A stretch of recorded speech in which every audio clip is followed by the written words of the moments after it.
আক্ৰাছু উদ্যোগত ৫১৫ সংখ্যক বিশ্ব মহাবীৰ চিলাৰায় জন্মজয়ন্তী উপলক্ষে পৰিৱেশ সুৰক্ষা সমিতিৰ গছপুলি ৰোপণ শুভাৰম্ভ কৰে বিধায়ক সঞ্জয় কিষাণে। সহযোগিতা আগবঢ়ায় পৰিৱেশ কৰ্মী ঋতুৰাজ বৰুৱাই। আজি ইংৰাজী ১২ ফেব্ৰুৱাৰী তাৰিখে সদৌ অসম কোচ ৰাজবংশী ছাত্ৰ সন্থা তিনিচুকীয়া জিলা সমিতিৰ উদ্যোগত ৫১৫ সংখ্যক বিশ্ব মহাবীৰ চিলাৰায় জন্মজয়ন্তী উপলক্ষে গছপুলি ৰোপণ কৰে পৰিৱেশ সুৰক্ষা সমিতিয়ে।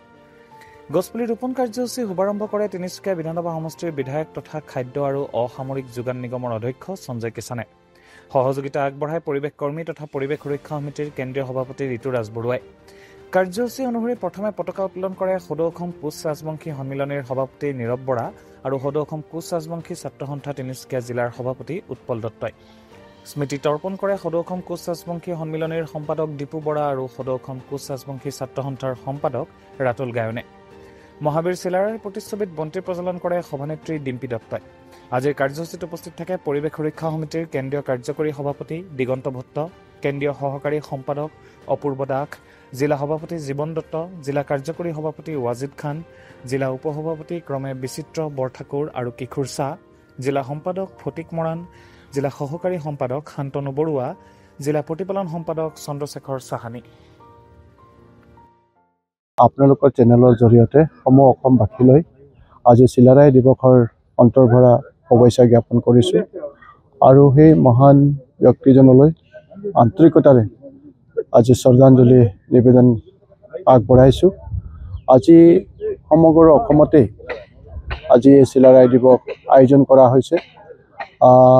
আমি আমাৰ দলীয় ফালৰ পৰাও আজি জিলা ভিত্তিত আমি আয়োজন কৰিছোঁ আৰু বিশেষভাৱে ধন্যবাদ জনাইছোঁ যে আজি কোচ ৰাজবংশী ছাত্ৰ সন্থাৰ পৰা আদি কৰি সকলোকেইটা তেওঁলোকৰ সংগঠনে আজি আমাৰ তিনিচুকীয়া TTA কালচাৰ চেণ্টাৰটো দিনজোৰা কাৰ্যসূচীৰে আজি সেই মহান ব্যক্তিজনৰ এই তিথি আজি ইয়াতে আয়োজন কৰিছে আৰু মই আশা কৰিছোঁ যে এই মহান ব্যক্তিজনে আজি অসমবাসীলৈ যি অৱদান দি থৈ গৈছে, আজি যি তেওঁ প্ৰেৰণা দি থৈ গৈছে, তেখেতৰ যি লক্ষ্য উদ্দেশ্য আছিলে এজন শক্তিশালী যোদ্ধা হিচাপে নিশ্চিতভাৱে আজিও অসমখনক সুৰক্ষিত কৰি ৰখাৰ, অসমখনক শান্তি প্ৰতিষ্ঠা কৰাৰ বাবে তেখেতে দি থৈ যোৱা যিখিনি আমাৰ অসমবাসীৰ বাবে আজিও প্ৰত্যেকজন অসমীয়াৰ বাবে ই অতি প্ৰয়োজন আছে বুলি পেলাই মই আজি অনুভৱ কৰোঁ।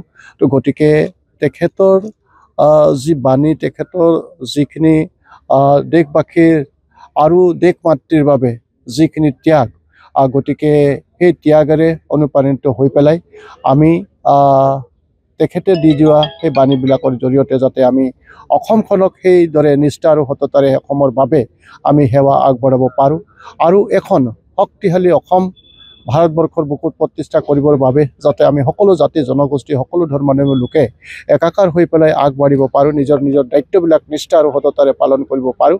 আজি এইখনতে মই তাকেই কামনা কৰিছোঁ। অসমবাসীলৈ বিশ্ব মহাবীৰ চিলাৰায় জন্মজয়ন্তী আন্তৰিক সেউজ শুভেচ্ছা জ্ঞাপন কৰিছোঁ।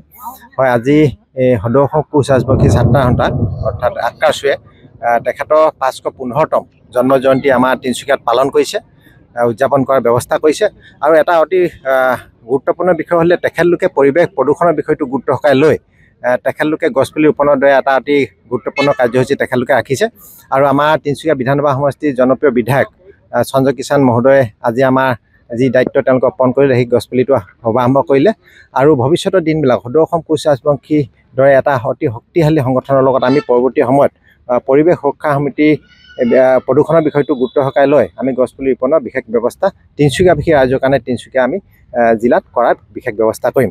লগতে এই কাৰ্যসূচীৰ কাৰণে সুবিধাকণ দিয়াৰ কাৰণে মই আমাৰ মোৰ অতি মৰমৰ ভাতৃ সদৌ অসম কোচ ৰাজবংশী ছাত্ৰ সন্থাৰ আমাৰ ধন দত্ত ডাঙৰীয়াক বিশেষভাৱে ধন্যবাদ জ্ঞাপন কৰিছোঁ আৰু সকলো আমাৰ কোচ ৰাজবংশী ছাত্ৰ সন্থাৰ সকলো বিষয়ববীয়াক মই আন্তৰিক সেউজ শুভেচ্ছা জ্ঞাপন কৰিছোঁ। ধন্যবাদ।